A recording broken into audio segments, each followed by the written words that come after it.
Sometimes we get stuck in these family dynamics that just don't feel right. Like you're doing everything, but you're still invisible. Like no matter how hard you try, you're always the one left holding things together while everyone else gets the glory. And that's exactly how I felt until one day something shifted.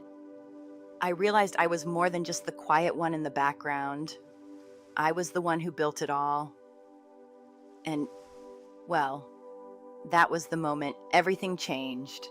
Stick around to see how this story unfolds, because trust me, you won't want to miss it. The evening was suffocating.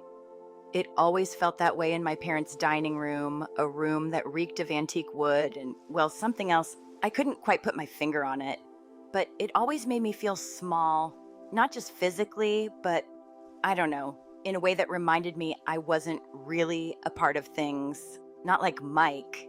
Mike was always the center of attention. I could feel the weight of the air pressing down on me, thick with the kind of tension that comes from years of unspoken expectations.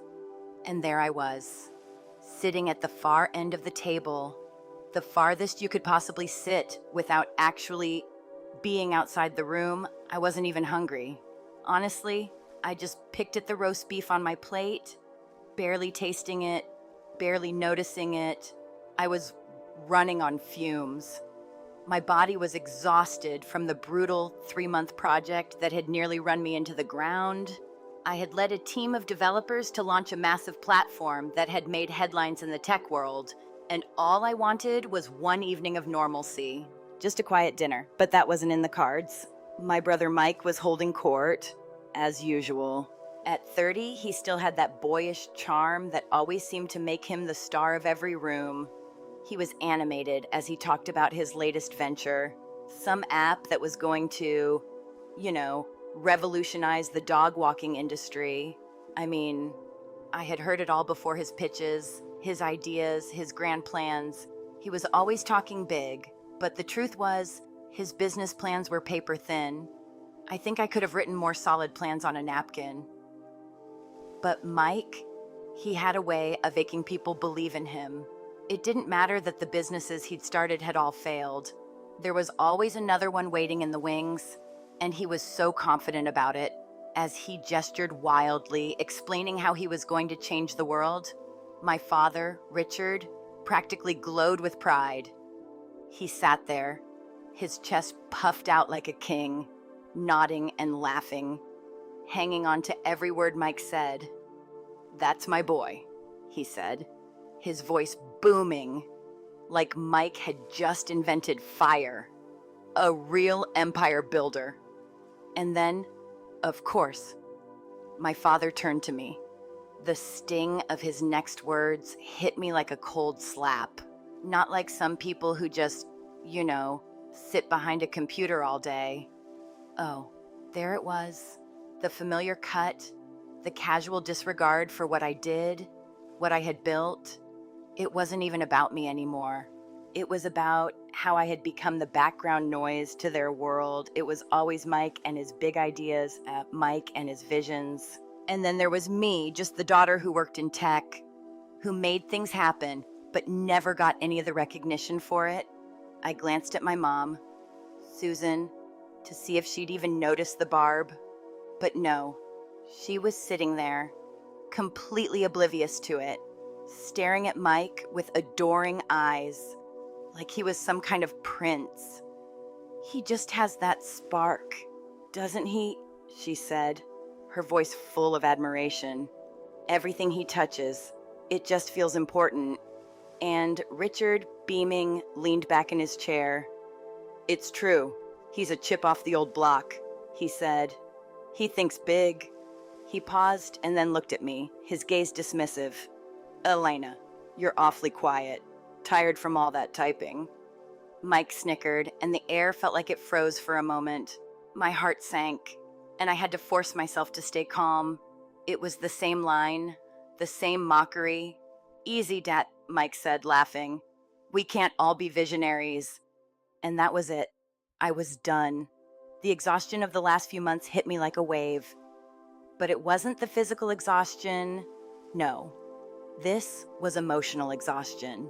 The years of being overlooked, the constant casual disrespect, all of it came crashing into focus in that moment. I felt something shift inside me. It wasn't anger, not exactly, but a strange, clarifying calm. The kind of calm you get when you realize that the game you've been playing has been rigged from the start. And suddenly, it didn't matter. It didn't matter that Mike had been the golden child. It didn't matter that they had built their world on his failures while I was the one who paid for everything. The house we were sitting in, the roof over their heads, I had bought it. With the money I made, I had paid for it with my LLC, with the investments I'd made, and Mike's string of failed ventures. Those came directly from a trust fund I had set up and funded with my own money for the family's use. They all knew I was successful, but they preferred to frame it as me just having a good job, while Mike was the visionary. They needed to believe that it was easier for them to do that than face the truth that the person holding it all together was the one they ignored. He thinks big, my mom said again, oblivious to the truth. He just has this special quality.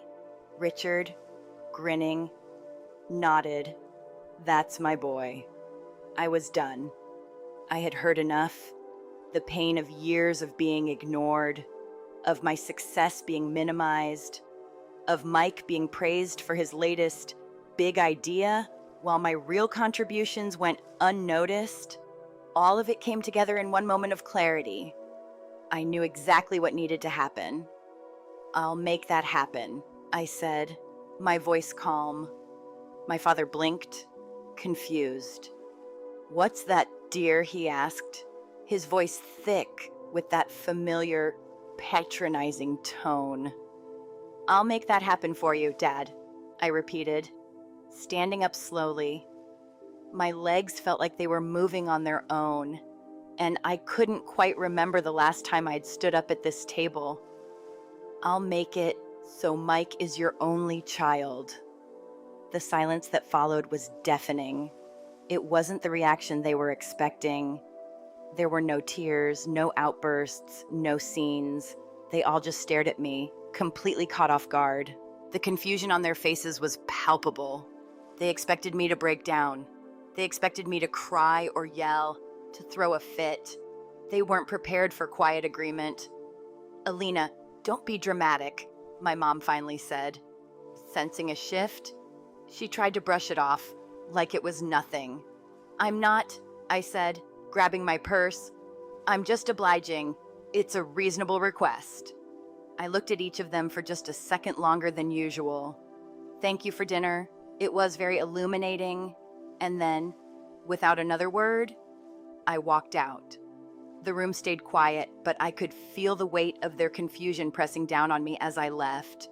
As I opened the front door, I heard my father's voice calling out a little too loudly, "Well, what's gotten into her?" The door clicked shut behind me with a finality that felt like the closing of a chapter I had never really been a part of. The world I was leaving behind was a house of cards, and I had just taken out the first card, so I walked to my car, the cold night air feeling like a cleansing breath. It was a strange feeling, the sense of clarity I had. The plan had already started to form in my mind, like the next steps in a system that needed re-architecture. I had given them what they wanted. They wanted Mike to be their only child. I would make that happen, but not in the way they thought. I don't know exactly when it happened, but somewhere between the roast beef on my plate and the mocking words that came from my father's mouth, something inside me changed. I wasn't angry. It wasn't that kind of heat that fuels a rash decision or a burst of emotion. No, it was a calm, a deep, quiet understanding of what was really happening in that room. It wasn't the first time I had been overlooked or dismissed, but this time, it felt different. This time, I wasn't just being ignored, I was being treated like I didn't even exist. I had lived my entire life in the shadows, trying to earn my family's approval. I had worked harder than anyone ever gave me credit for, all while building a career that, in the eyes of my father, was nothing more than typing. But tonight, that sense of being invisible, of being the quiet daughter who was only good for supporting everyone else, reached its limit. They thought I was just a resource, a tool to be used when needed. They saw my success as something they could draw from, but never truly acknowledged. And what hurt more than anything wasn't the fact that they used me, it was the fact that they never even saw me, not as a person, not as a daughter, not as someone with her own life, her own dreams. No, to them, I was a cog in their machine, there only to keep things running smoothly, and they didn't even care that it was killing me. The exhaustion of the last few months was still very much with me, clinging to my bones like a heavy coat. I had been working nonstop, pushing myself to the brink, leading a team of developers to launch a platform that was changing the game in the tech world. It should have been a moment of triumph, something to be proud of. And yet, here I was, seated at a table in my own home, invisible, while my brother Mike, who was not even half the person I was basking in praise and admiration. He was the star. He was the one they all believed in. He was the one who got the glory. And me, I was just the daughter who made sure the bills got paid, the daughter who funded his failures, who kept the lights on, who paid for their lavish lifestyle while they treated me like I was less than. My father's words were like a slap in the face, but it wasn't just what he said, it was the tone, the casual dismissal. Alina, you're awfully quiet, tired from all that typing. He didn't even look at me when he said it. He didn't need to. I was just the backdrop to their lives. His voice was thick with that dismissive air that had become so familiar over the years. And Mike, he snickered, the way he always did when he made his little jokes at my expense. Easy, Dad. We can't all be visionaries. And that was it. That one comment made it clear to me just how little they truly saw me. And then, just like that, it hit me, all of it. The years of being ignored, the years of being treated as a resource, a tool, a backer for Mike's failed ventures.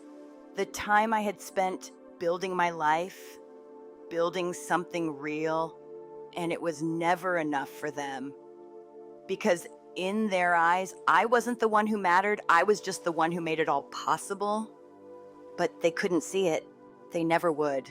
I had spent years hoping for something different, hoping that one day they would look at me and see me for who I truly was, someone with her own ambitions, someone who had achieved something on her own.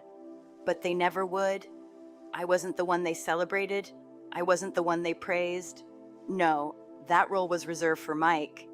And I realized something that night that I had never allowed myself to understand before. I didn't owe them anything. I didn't need to fight for their love or approval. I didn't need to keep proving myself to them. And in that moment, I decided I was done. I was done with the role they had cast me in. I was done being the silent benefactor, the one who kept everything running behind the scenes. I was done being their invisible daughter. The plan was already forming in my mind, a plan I had been unconsciously putting together for years. It wasn't a rash decision. It was a logical one, a calculated one. I was tired of being the one who gave and received nothing in return. I was tired of sacrificing my own happiness, my own sense of self-worth, to keep their world intact. I wasn't going to do it anymore. And for the first time in my life, I was going to take control. I stood up slowly, my heart steady, my mind clear. There was no rush, no panic, just calm. I looked around the table, at their faces, all of them still blissfully unaware of the shift that was happening. "I'll make that happen," I said, my voice steady, clear, and even. My father blinked, confused. "What's that, dear?" he asked, his voice thick with that familiar air of condescension. It was almost like he didn't believe I could have anything meaningful to say. Like I was still the daughter who needed to be spoken to like a child. But not anymore. I wasn't that person anymore. I wasn't the quiet daughter in the corner anymore. I'll make that happen for you, Dad, I repeated, still calm, still steady.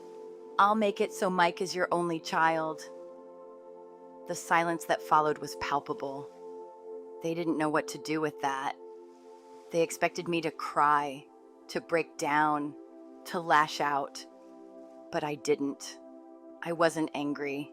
I was just calm. I had made my decision, and I was at peace with it.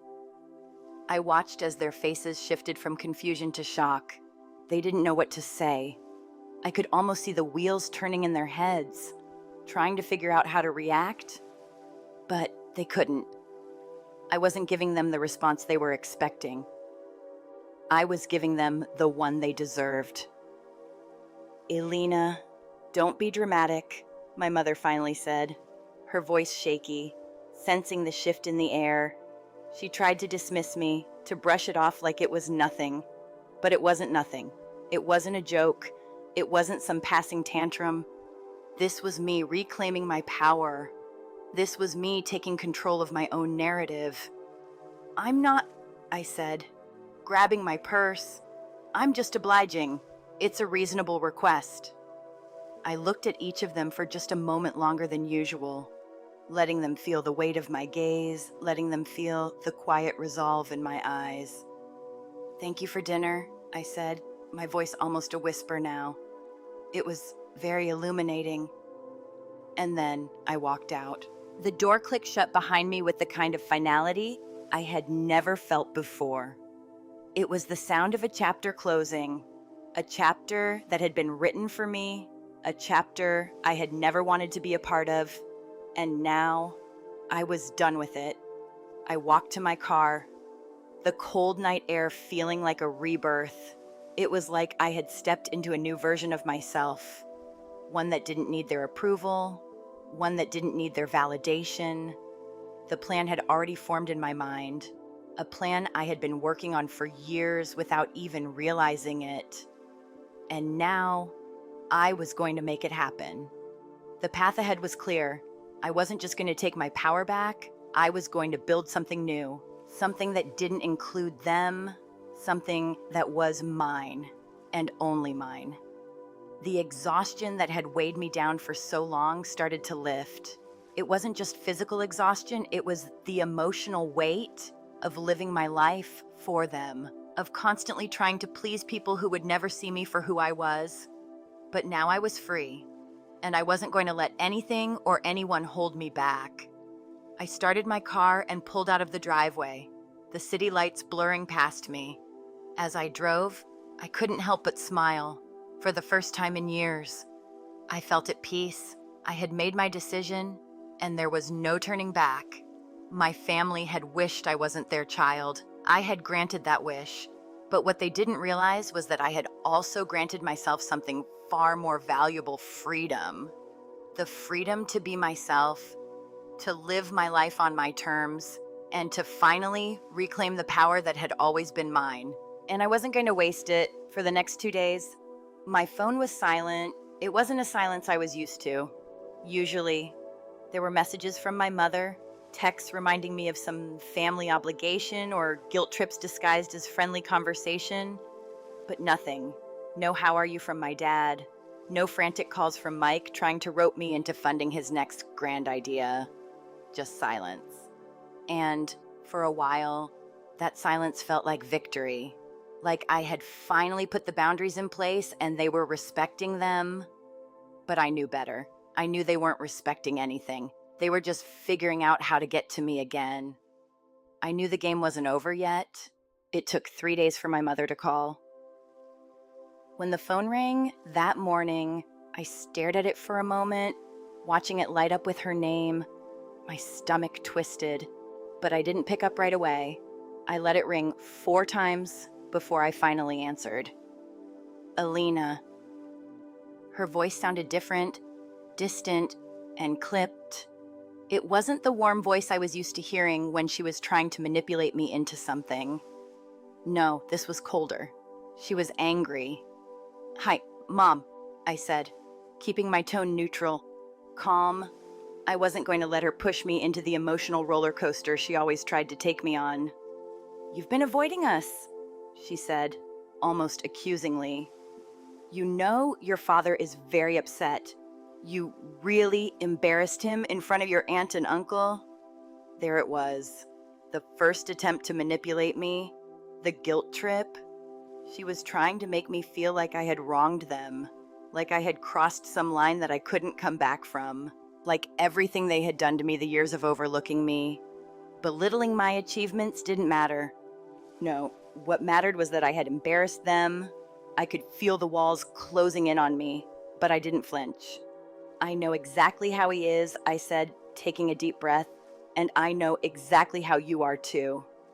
There was a long pause, and I could almost hear her trying to find the right words, to find the right angle to approach this with.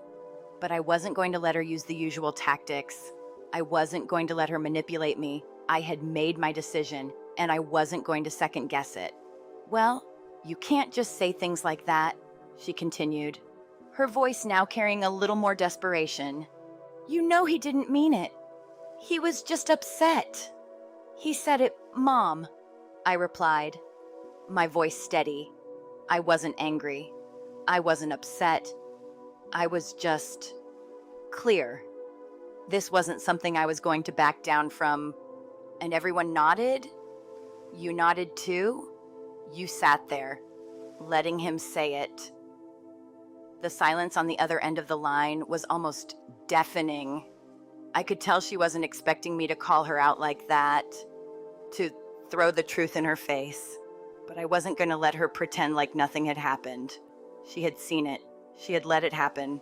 And now she was trying to cover it up like it wasn't a big deal. "Elena," she said, her voice trembling now, "you know Mike is in a delicate place with his new business. And your father, he's so proud of him." The words were tumbling out of her now, like she was searching for something, anything, to make me see things their way. But I wasn't falling for it. I wasn't going to listen to her plea. "You could have just let it go," she finished, her voice rising slightly. I almost laughed. The audacity of it. "I did let it go, Mom. I let it all go." She didn't understand. She couldn't. She was still stuck in the same old narrative. The one where Mike was the golden child. The one who was allowed to fail repeatedly and still be coddled. She couldn't see that I was done with it, that I was done with the whole damn thing. There was no more letting it go for me. I had been letting it go for years, and it had almost destroyed me. But now, I had something they didn't expect. I had power, and I wasn't going to let them take it from me. "Good," she said, her tone shifting now, still trying to keep things light, like this was just a misunderstanding we could gloss over. But I could tell she was already preparing for the next phase of the manipulation. "Well, listen, honey," she began, the shift in her voice unmistakable. The emotional manipulation was coming full force now. "I was just looking at the calendars, and Mike's rent for his office space is due at the end of the week." There it was. The real reason for the call. Not because she was concerned about me, not because she wanted to resolve anything. No, it was because Mike needed money. And I was the one who always bailed them out when their little empire crumbled. "You haven't, transferred the funds for the family account yet." The family account, the one I had set up, the one I had funded with a 6-figure deposit every quarter, the one that paid for the house I bought them, the cars they leased, and Mike's string of failed ventures, the one that apparently was just expected to keep flowing indefinitely. I stared at the wall, trying to keep my emotions in check. She didn't get it.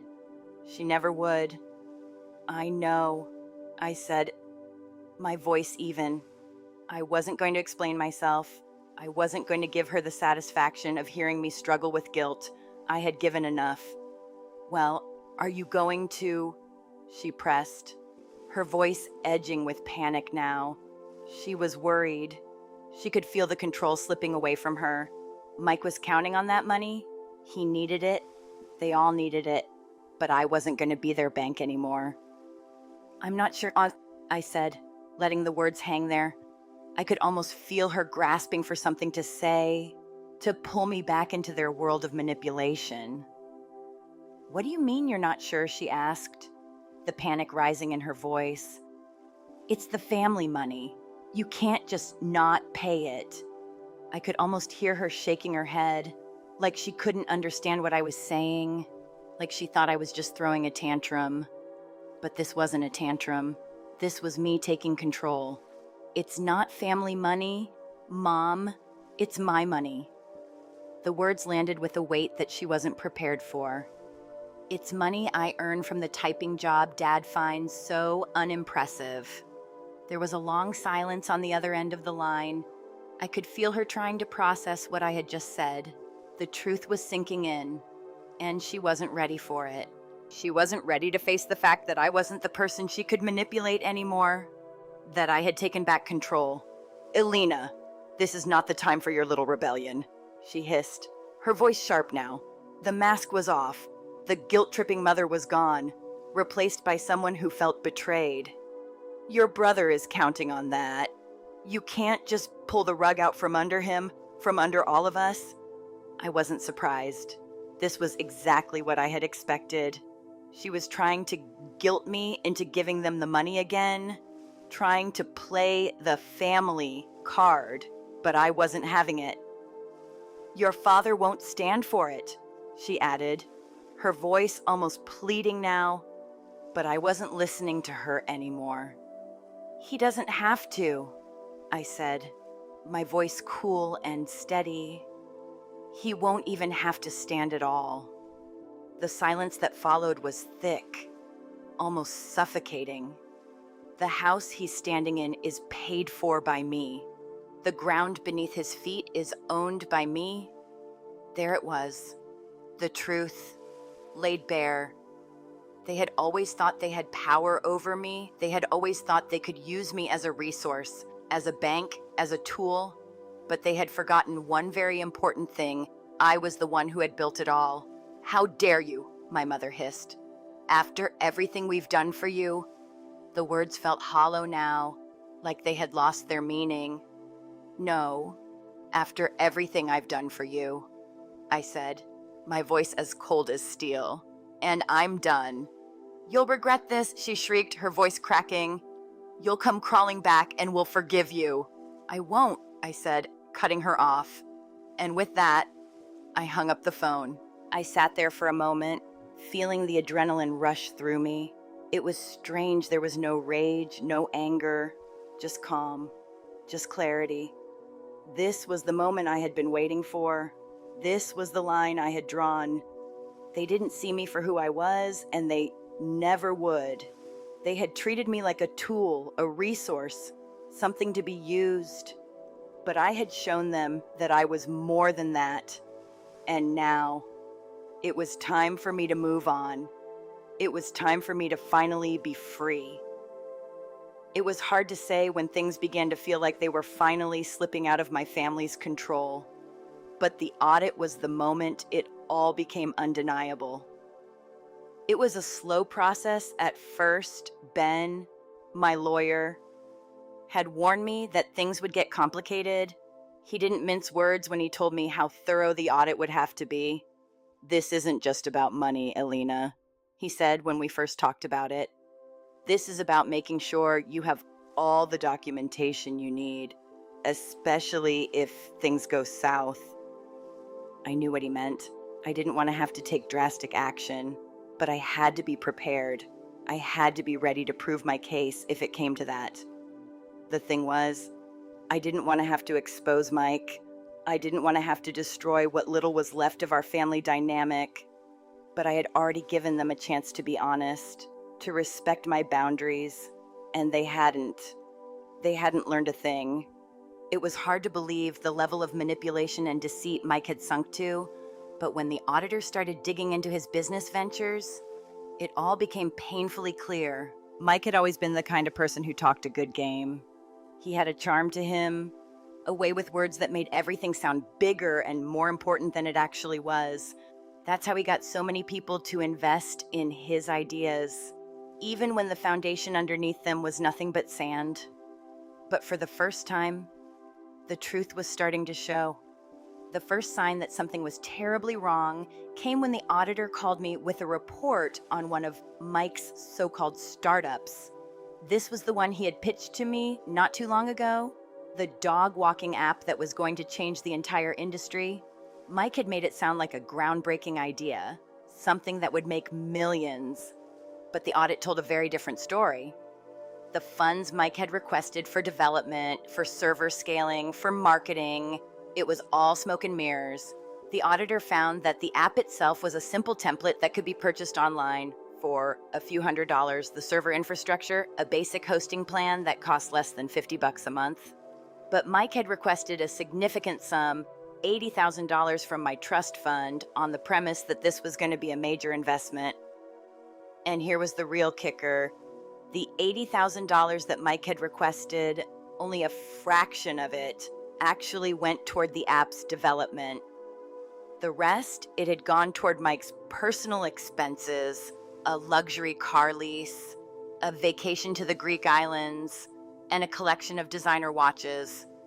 The more I read, the more I felt like the ground beneath me was crumbling. How could Mike, my brother, who I had supported for so long, been doing this? The betrayal hurt more than I had expected. He wasn't just failing at business, he was stealing from me. And when I dug deeper into his other ventures, it became even worse. The same pattern repeated itself over and over again. The funds he had requested for his businesses were used to fund his lifestyle. The fraud wasn't even hidden well. The receipts were there, clear as day. The luxury items, the trips abroad, the dinners at expensive restaurants he had been living off of my money while lying about everything. And there it was, the thing I had been dreading, the thing I never wanted to face, was right in front of me. My brother wasn't just a failed entrepreneur. He was a thief. I called Ben immediately after I had gone through the documents. He didn't need to ask me what I wanted to do next. We both knew this was going to escalate. The audit wasn't just about exposing Mike's bad business practices anymore. This was about something far worse.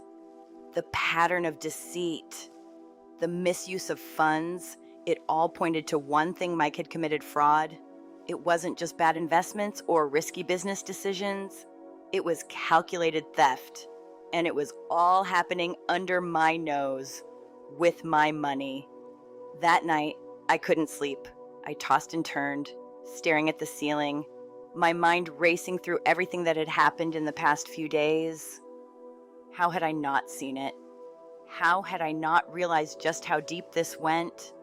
But then, in the midst of the confusion and hurt, something shifted inside me. I wasn't the helpless daughter anymore. I wasn't the one who had been ignored and overlooked for years. I was the one in control now. And I wasn't going to let Mike or anyone else take advantage of me anymore. I spent the next few days reviewing every document I could find, making sure I had all my bases covered. I knew I couldn't just confront Mike and my parents. It wasn't going to be that easy. This was going to be a legal battle, and I needed everything lined up perfectly.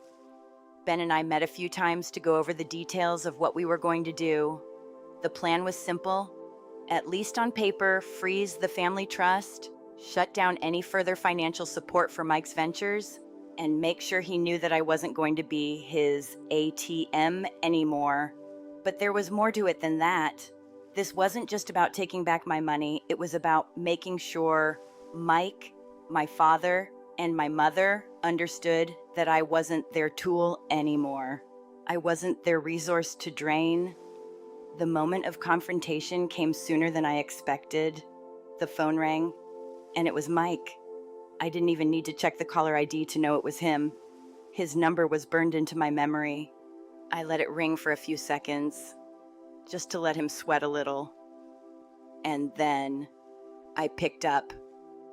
"Alina, "What the hell is going on?" he yelled into the phone. "No hello, no how are you?" Just straight to the panic. His voice was frantic, almost desperate. My office lease payment bounced, they're threatening to lock me out, and my corporate card got declined. What did you do? His words hit me like a punch to the gut. Not because I cared about him, but because I realized in that moment how far he had fallen, how far I had allowed him to fall. This was it. This was the moment when everything came crashing down. "I didn't do anything, Mike," I said calmly, my voice steady. Or rather, I stopped doing something. I could hear the confusion in his voice. "What do you mean you stopped? You can't just stop. This is our money. Dad said it was fine. He said you'd never even notice." I felt a strange calm wash over me. He was still speaking to me like I was his bank, like I had no say in how my money was spent. But I wasn't going to let him talk to me like that anymore. "Mike," I said, my voice as cold as ice, "I've been funding your entire life for the last decade. The only thing I'm jealous of is your profound audacity. You've been using me. You've been lying to me." He stammered, trying to cover his tracks. But the damage was already done. The truth was out there, and he knew it. "You can't do this," he said, his voice barely above a whisper now. "You can't just cut me off like this. I'll sue you." I almost laughed. "Are you?" "Because I've been talking to my lawyer too, Mike." I paused, letting the tension build. "And you should probably check the signature on that commercial lease you're so worried about. It's not yours, it's mine. My LLC is the leaseholder, and that lease just happens to expire in 30 days. I've already given the property manager our notice of non-renewal." There was a long silence on the other end of the line.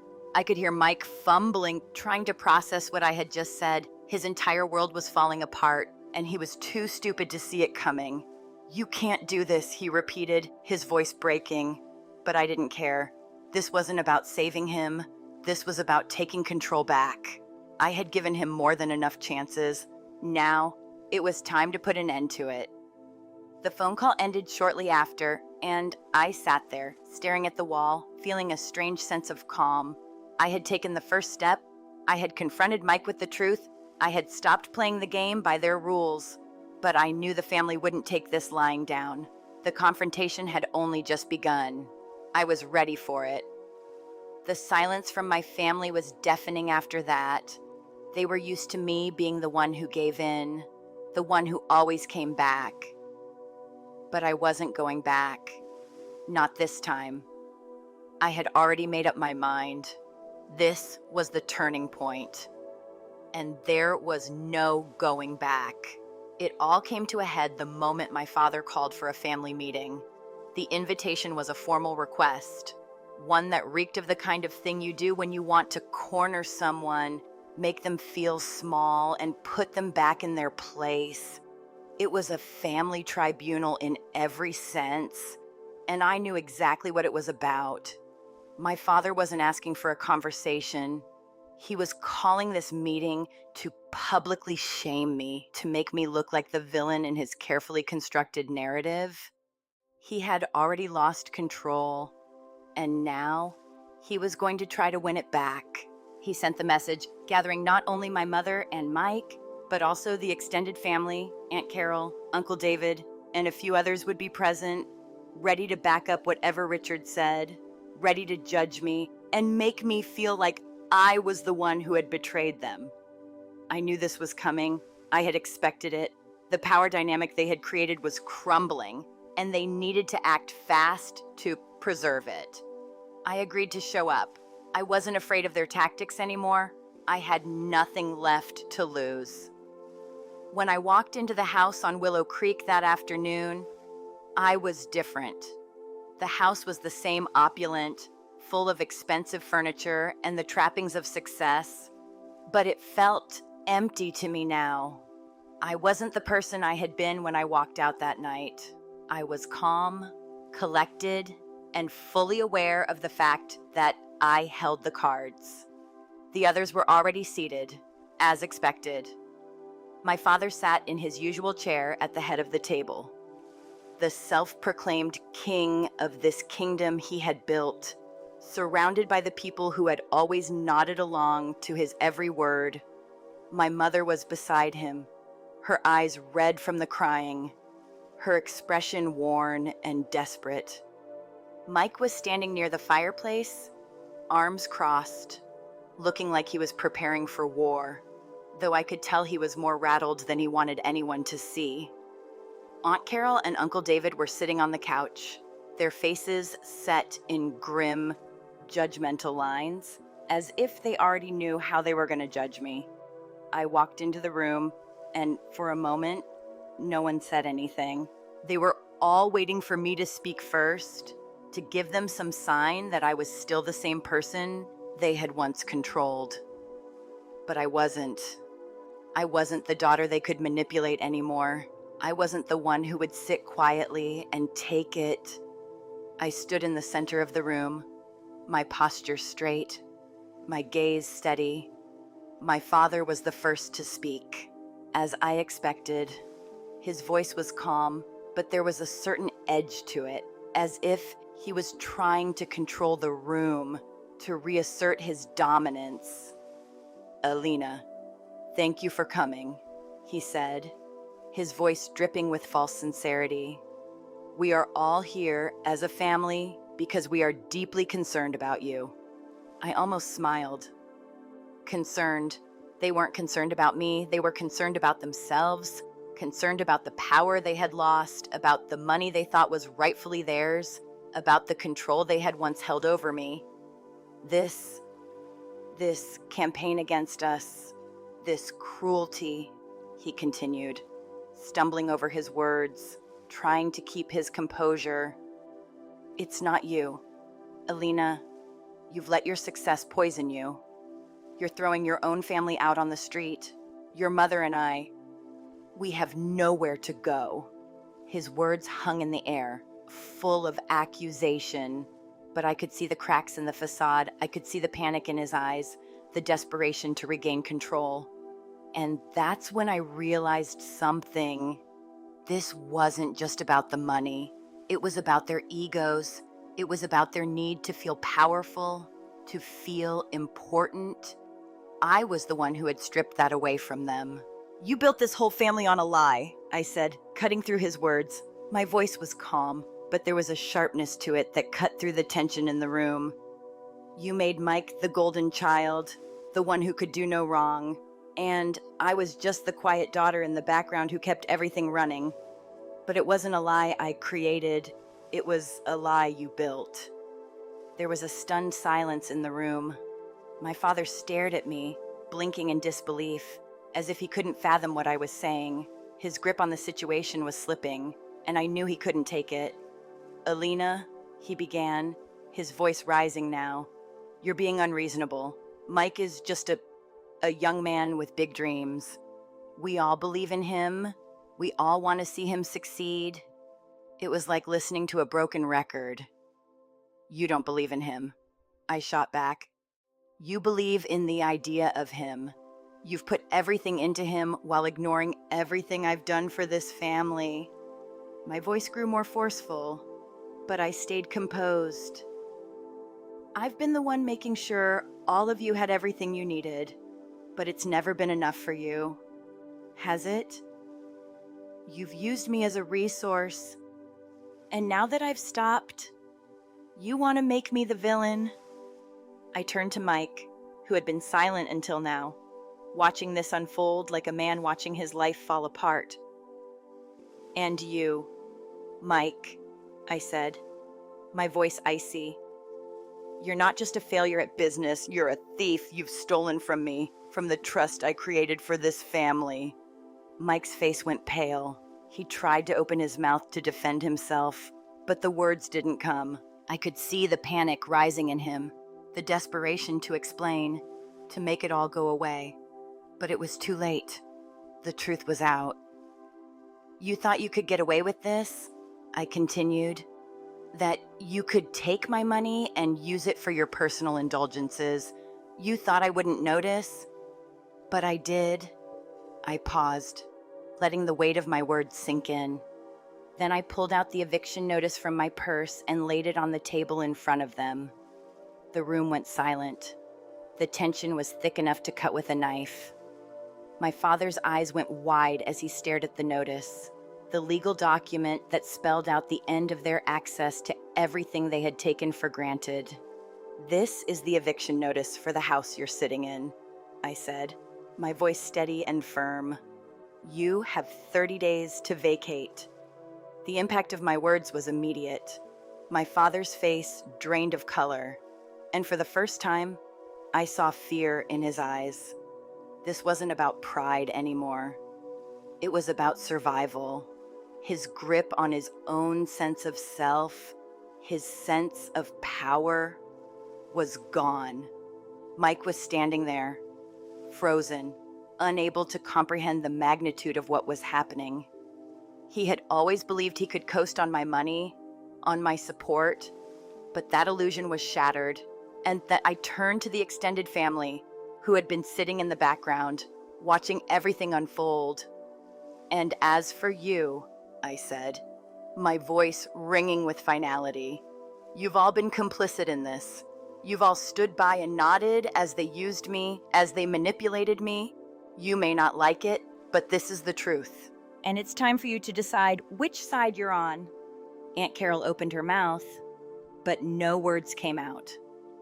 Uncle David just stared at me, his face unreadable. The silence in the room was suffocating. They had seen the truth now. They couldn't deny it. My father slumped in his chair, defeated. The man who had always held power in this family was no longer in control. The game was over, and I was the one who had ended it. After everything had unfolded, after the family meeting and the truth was laid bare, my life shifted in ways I could never have imagined.